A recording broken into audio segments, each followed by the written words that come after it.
Hello guys, आप सभी कैसे हैं। माय डीमन वाइफ के 375 एपिसोड के साथ आप सभी का स्वागत है। अगर आपको मेरी वीडियो अच्छी लगती है तो चैनल को कर दो सब्सक्राइब, बेल आइकन को क्लिक करना ना भूलेगा।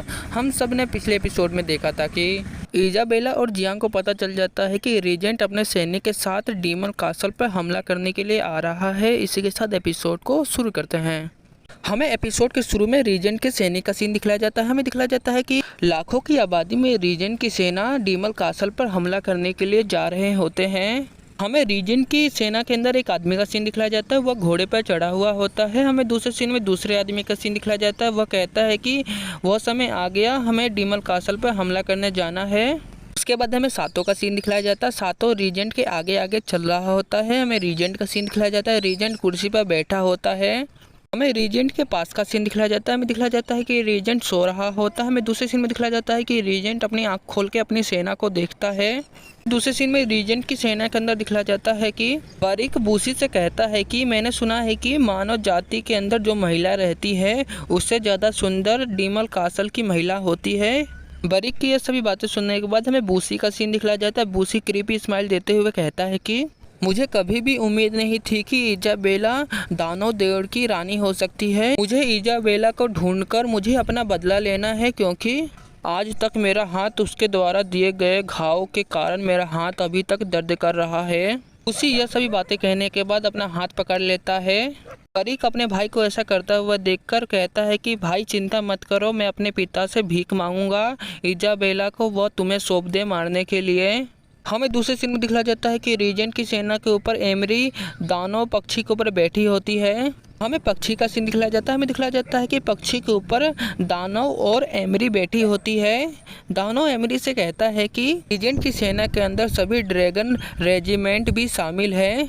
यह सभी दानव दौड़ पर हमला करने के लिए आ रहे हैं। मेरी यह सभी बातें सुनने और देखने के बाद कहती है कि चलो हम चलते हैं, हमें जियांग को इसके बारे में बताना है।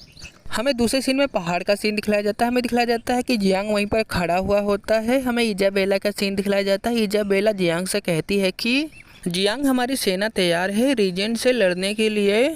इजाबेला का सैनिक का सीन दिखलाया जाता है। हमें दिखलाया जाता है कि वहाँ पर बहुत सारे सैनिक होते हैं। हमें आसमान का सीन दिखलाया जाता है। हमें दिखलाया जाता है कि आसमान के ऊपर जेट प्लेन उड़ रहे होते हैं। हमें दूसरे सीन में इजाबेला के सभी सैनिक का सीन दिखलाया जाता है। हमें दिखलाया जाता है कि सभी सैनिक के कानों के अंदर ईयरबड्स लगे हुए होते हैं। सभी सैनिक कहते हैं कि जबकि स्टेशन से हमें ऑर्डर नहीं मिलता तो हम हमला करने के लिए आगे नहीं बढ़ सकते। हमें दूसरे सीन में जियांग के स्टेशन का सीन दिखलाया जाता है। हमें दिखलाया जाता है कि वहाँ पे बहुत सारे आधुनिक टीवी और बहुत सारे आधुनिक वेपन होते हैं। उस स्टेशन में से कोई कहता है कि सभी सैनिक ध्यान से मेरी बातों को सुने।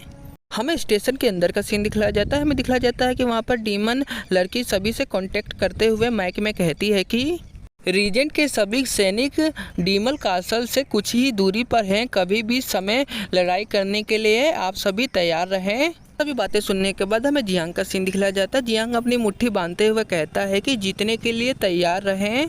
लड़ाई से पहले हमें रीजेंट के सभी सैनिक की स्थिति के बारे में जानना है, उसके बाद हमें हमला करना है। जियांग यह सभी बातें कहने के बाद हमें दूसरे सीन में दिखलाया जाता है कि जियांग इजाबेला से कहता है कि इजाबेला तुम चिंता मत करो। जियांग की यह सभी बातें सुनने के बाद इजाबेला जियांग से कहती है कि लिलियन के कारण दानव दौड़ उतना भी अच्छा नहीं है।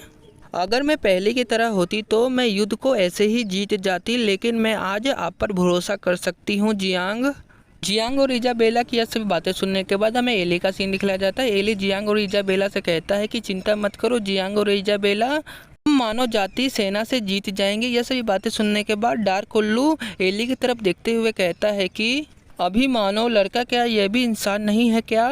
हमें दूसरे सीन में इलिना का सीन दिखलाया जाता है। वह घबराते हुए जियांग से कहती है कि रीजेंट के खिलाफ मेरी मालिक की जान ले तो मुझे क्या करना चाहिए मुझे भी नहीं पता। मैं आप सबको बता दूं कि लिलिना सोफी सास के बारे में बात कर रही होती है जियांग से। लिलिना की ऐसी बातें सुनने के बाद जियांग लिलिना से कहता है कि रीजेंट के चरित्र को देखते हुए सोफी सास को मारने के लिए भी बिल्कुल भी परेशान नहीं होगा। वह सोफी सास के नाम पर हम पे धमकी भी दे सकता है। जियांग और लिलिना की यह सभी बातें सुनने के बाद इजाबेला उन दोनों से कहती है कि मुझे लगता है कि रीजेंट ऐसा कुछ नहीं करेगा, ऐसा उसे करना होता तो वो पहले ही कर सकता था। इजाबेला की यह सभी बातें सुनने के बाद हमें लिलिना का सीन दिखलाया जाता है। वो अपने मन में सोचते हुए कहती है कि इसका मतलब है कि मेरे मास्टर सोफी सास अभी सुरक्षित है। हमें दूसरे सीन में दिखलाया जाता है कि एमरी डीमल पक्षी के साथ नीचे उतरते हुए कहती है कि जियांग और इजाबेला रीजेंट के सैनिक हमसे 5 मील दूर हैं। हमें दिखलाया जाता है कि एमरी कहती है कि इसके अलावा भी ड्रैगन रीजेंट आ चुके हैं, उनकी ताकत बहुत ही ज़्यादा बढ़ चुकी है। यह सभी बातें सुनने के बाद जियांग कहता है कि वास्तव में बहुत ही ज़्यादा खतरनाक है। बेला भी एमरी की तरफ देख रही होती है। हमें दूसरे सीन में दिखलाया जाता है कि रीजेंट के सभी ड्रैगन रीजेंट घोड़े से आगे बढ़ रहे होते हैं डीमल कासल की तरफ। हमें दिखलाया जाता है कि ड्रैगन रीजेंट जैसे ही आगे बढ़ते हैं वहाँ पर 2 क्रिस्टल चमक रहे होते हैं। हमें घोड़े के ऊपर एक ड्रैगन रीजेंट का सीन दिखलाया जाता है। उसका नाम माथे होता है। माथे कहता है कि सभी सावधान रहे, आगे ट्रैप बिछे हुए हैं। ड्रैगन रीजेंट माथे से कहता है कि यह क्या है।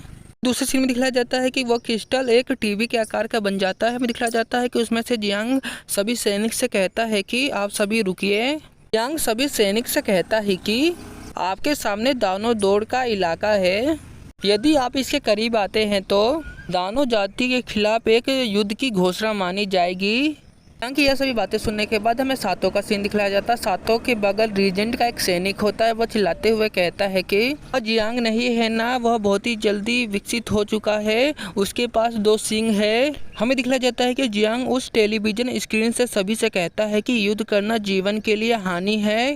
यह संभव हो तो मैं चाहता हूँ कि हम इसे बातचीत करके सुलझा सकते हैं।